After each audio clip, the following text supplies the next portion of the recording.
My mother used to tell me stories of sirens. Specifically, the sirens that lived in the lake near the lodge up in Fairbank that her family had owned for a long time. The lodge itself was a bit secluded, almost fully hidden behind an acre of forest. There was one road leading in and out, where the lodge and the lake sat.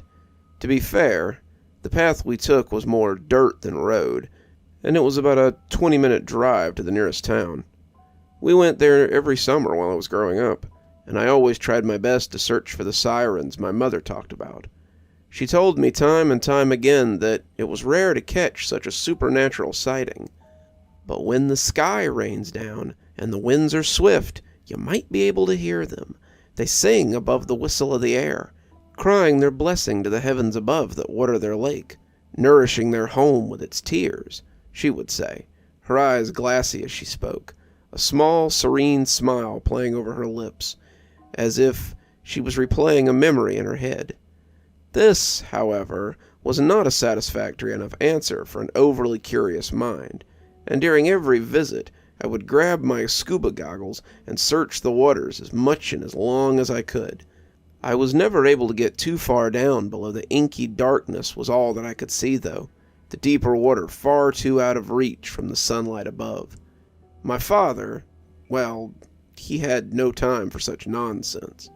He would roll his eyes and scoff any time Mother would begin her stories. It would make her brow crinkle, not at all happy with his mockery of the story passed down to her from her mother. However, as I grew older, so too did his annoyance with these so-called fairy tales my mother spun.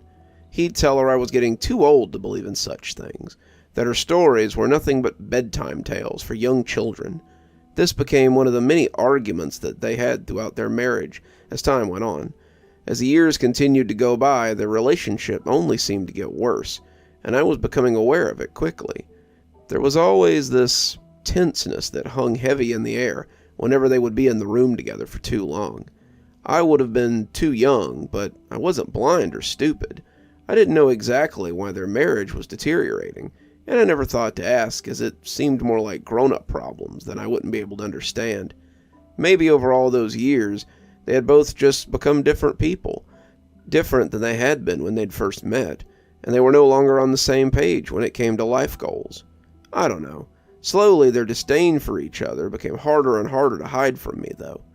I could sometimes hear them at night, fighting with each other in the late hours, hushed whispers laced with poison that would leak into my ears through the thin walls of the house. They never knew I listened, and I never said anything as they continued their charade, as if I couldn't see the cracks forming between them. That was another reason I loved the lodge. It was the only place that they never argued, either in front of me or in their room. It was our vacation away from the stresses of the monotony of life. Perhaps it was even a silent agreement between them. When they were at the lodge, they were happy. We were a happy family, or at least we pretended to be. And for a long time, I was okay with pretending we were happy too. The first time I saw a siren on the lake was the day before my mom died. She and Dad had gone for a hike through the forest up in the hills by the cliffs, and I had opted to stay behind. Maybe I'll take a look for sirens again, I joked. Although at 15, I'd given up looking for them a long time ago. I was growing up, after all, and despite my love of my mother's stories, even I was growing to doubt their validity. Dad sighed in annoyance, and Mom put a placating hand on his shoulder to try and ease his frustration. "Well, if you find one, I'd love to hear the story when we get back. We should be in well before the storm is supposed to be this evening," Mom had said with a grin.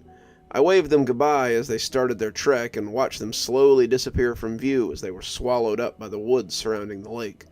The sun had been above the trees when they had left. An hour later, when the storm began to quickly move in, they had not yet returned. I was starting to get worried. The wind had become a real tempest out there. I could hear the wailing gusts as they began to whistle over the lodge. The rain began to slap hard against the roof of the lodge as the downpour grew worse. The sky was growing even darker by the minute. I stood to watch at the window, looking for any signs of my parents. Then the lightning struck, lighting the entirety of the ground, yet still no sign of them. I went to the landline, but just as I picked up the phone, the power went out. I tried to phone anyway, but it was dead. My heart began to race, and I panicked, wondering what to do. I could go to the car, go for help in town. I didn't know how to drive, though, but I'd risk it. I knew the way to town, at least. I could get the police and round up a search party. With my mind made up, I grabbed my parka off the coat rack and Dad's keys from the other side, getting ready to face the onslaught of wind and rain that I was sure I'd be fighting every second on the way there. I was running down the front steps to the porch towards Dad's car when I first heard it. It made me stop, dead in my tracks, and I wondered for the briefest second if I was imagining things. High above the screaming wind, there was another sound, an ethereal bell-like ringing dancing across the air. Or was that the sound of someone singing? I slowly turned towards the sound coming from the lake, my heart beating like a drum in my chest, my breath catching quickly in my throat. And there she was, the obsession of my childhood, the creature of the stories I had heard about for so long. I could see her, even through the darkness of the storm. She was above the water from the waist up, the rest of her body hidden below the shadows of the lake. The lightning scattered around the sky in quick succession, showing brief glimpses of the siren's full body in bits and pieces. Mother had said long ago that sirens were not the way they were in the storybooks. They were not beautiful maidens with long, shining hair and warm, supple skin. They looked like the creature before me now. She had no hair at all. Her head was bare and smooth like the rest of her from what I could see. She had chalk-white skin and black, beady eyes that stared me down as she sang. Her lips were thin and horrifyingly wide. She had 2 long rows of teeth that were white as bone, and every single one of them was sharply pointed, almost reminding me of a shark. I'd always expected to be excited if I ever caught a glimpse of a siren, despite being warned of their appearance. But this feeling that was creeping through me was like ice. That wasn't excitement. It was slow dread that was growing and pooling in my stomach as I stared, frozen in place by her song. A dull numbness began to set in, and the sound of the wind began to fade into the background, leaving nothing behind but the beautiful bell-like song. I could feel myself walking away from the car and towards the edge of the lake. I was caught by the bait of her song, and had gotten trapped in the dark abyss of her eyes. A siren's beauty does not come from her body alone. She sings to make you look, and when she catches your eye, that's what ensnares her human prey. Mother would say, snapping her fingers in my face. She would even eat me? I'd asked. Mother had shaken her head, smiling. No, my dear. Not these sirens, at least. Not the ones in our lake. These sirens are different. They will not harm someone of our family line, for we are the ones who brought them here so long ago. We're bound to each other, us and them. She would say that last part in a whisper, as if it was a secret. Maybe it was, as she never spoke about it again.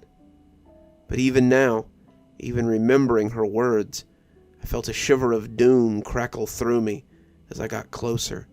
The singing got louder, higher, shriller, until it was all I could hear. There was no wind, no rain, no thunder, just her song. I could see her better now as I trudged into the lake, my legs moving forward with a mind of their own. Her skin was like leather. I could see the gums around her white, jagged teeth, and they were all black as coal. Her fingers were long and thin, ending in black, sharp, needle-like points. She looked like my worst nightmare come to life, but still, I couldn't pull myself away from her eyes. Her damn eyes. I wanted to scream. I wanted to cry, to run, but I was at the mercy of this thing. I guess it's true what they say. Be careful what you wish for. Her song stopped mid-note when I finally stepped within her reach. A long, spindly arm snapped out to grab my left wrist, and she lifted it to my line of sight before lifting her other hand and plunging a long black thumbnail into my wrist. Sirens can tell us the future. I remembered, my 10-year-old self asking with excitement. Mother hushed me, for it was long past bedtime, but I had begged for just one more fact that she knew about the sirens. Yes, and no. They can't see all, only bits and pieces that don't change no matter what we do or try to prevent it, Mother explained. I held on to that memory even as the shock of pain webbed up through my arm, through my chest, and then into my head. I could see it, what the siren had wanted to share with me, the reason she had called me into the darkness. I screamed, and then it was over. I don't know how long I sat there in the dirt and the mud, the water of the lake gently lapping around my waist as I stared out into the slow, waning storm. The wind had slowed, the rain had gentled, and with the chaos of Mother Nature's ever-changing mood slipping away from whence it came, the siren too disappeared with it, slipping back into the lake without a sound or a ripple, as if she had never been there at all. Heavy footsteps pulled me from my revelry, and I didn't need to turn to see it was my dad, nor did I need to look to know he was alone. When I finally turned to look up at that looming, soaking figure, his face was grim, and his hands were shaking. They'd lost track of the time and had gotten caught at the beginning of the storm.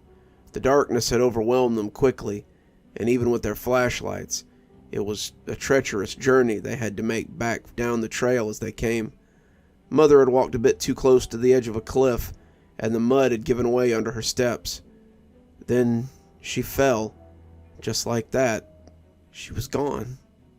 My father was quiet for a while after that. Even at her funeral, he was stoic and cold. I overheard some of the adults talking amongst themselves, telling each other how sad it was that she was gone, and how my father had to be strong for me. We didn't talk much after that day, and we didn't go back to the Fairbanks Lodge for a long time after that either. I never told him what I saw. I knew he'd never believe me anyway. I didn't go back again until I was 19. I took Mom's ashes with me, and I made sure to check the weather report on my app before I went. I waited and bided my time until I knew that it was just the right time. Then I called my dad.